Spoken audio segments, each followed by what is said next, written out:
In a realm where the trees breathe gold and the shadows have teeth, there lived a kobold and a living spellbook. Now, kobolds are usually fodder for heroes, and spellbooks are usually tucked away in ivory towers. But these two were the finest thieves in the Whispering Woods.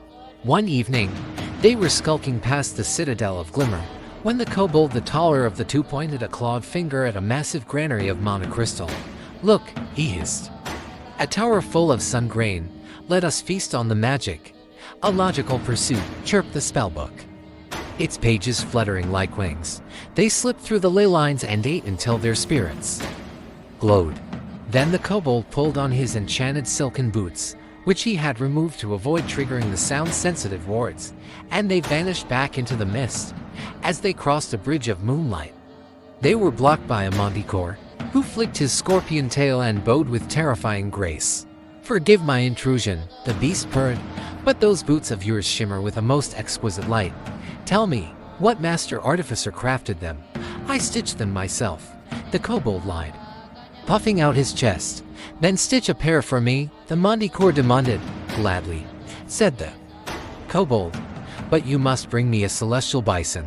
Once we have feasted on its spirit flesh, I shall use its hide to bind your magic." The Manticore hunted until he found a glowing beast grazing on a cloud. He slew it and called the duo to the feast. They worked through the night, but as the sun rose, the kobold finished the boots with a wicked grin. "Lay them in the dragon's breath spring to temper," the kobold instructed. "Do not wear them for 3 hours, or the leather will bind to your soul and sear your flesh." The Manticore, who was as vain as he was gullible, did as he was told.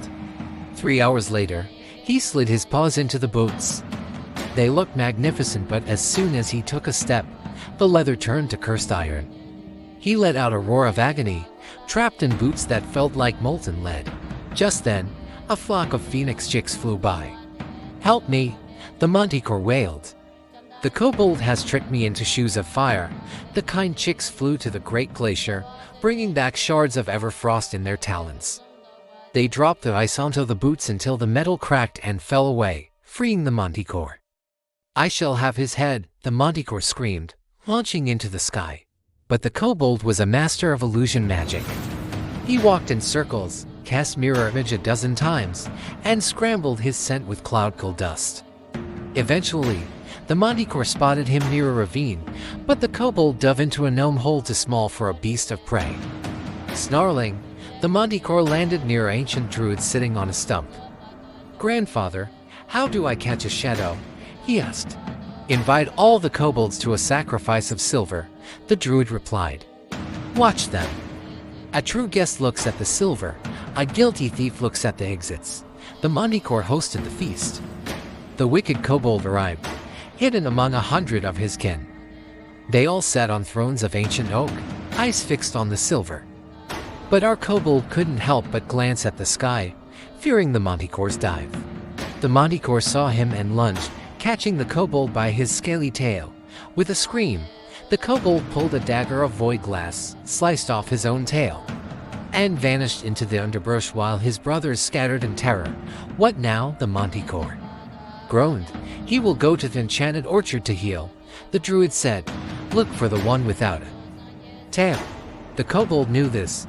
While his kin were distracted eating star apples, he used a binding hex to tie all their tails together in a knot. When he heard the Manticore's wings, he yelled.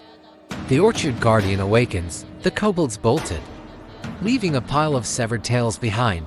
Once again, the Manticore found a crowd of tailless thieves and could not pick his enemy. "I am finished with these games," the Manticore roared, flying back to his mountain. The living spellbook, which had been hiding in a hollow tree, rejoined the kobold. "I have lost my tail," the kobold grumbled, "but I am still hungry. Let us go to the giant's shepherd and buy a cloud sheep." When they found the shepherd, the kobold offered a bag of stolen dragon scales. "Wait until the first star rises," the shepherd said. "I have a sheep the size of a cottage, but he is stubborn to catch." The shepherd then took a hellhound, draped it in holy wool, and tied it to a silver stake. At dusk, the kobold and the book went to claim their prize. "He looks plump," the kobold whispered, reaching for the rope. But the living spellbook's pages flipped frantically to a detection spell. "Partner," the book whispered, "the wool is white, but the claws of a shadow beast are peeking out from the fleece." "Nonsense," said the kobold, his pride wounded. "It is just a very sharp-toothed sheep. Let me check the runes on its collar." The book said, backing away slowly, "I shall return when I have found a binding spell to help us carry it." The spellbook flew away and hid behind a cursed totem. The kobold, impatient and hungry, untied the rope. But as he prepared to bite the sheep, the hellhound let out a roar of brimstone. The kobold ran, his enchanted boots smoking, but the hellhound was a creature of the abyss. It caught him at the edge of the dead marshes.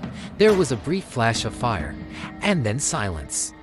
The hellhound trotted back to the shepherd, and the living spellbook began searching for a new, slightly smarter master.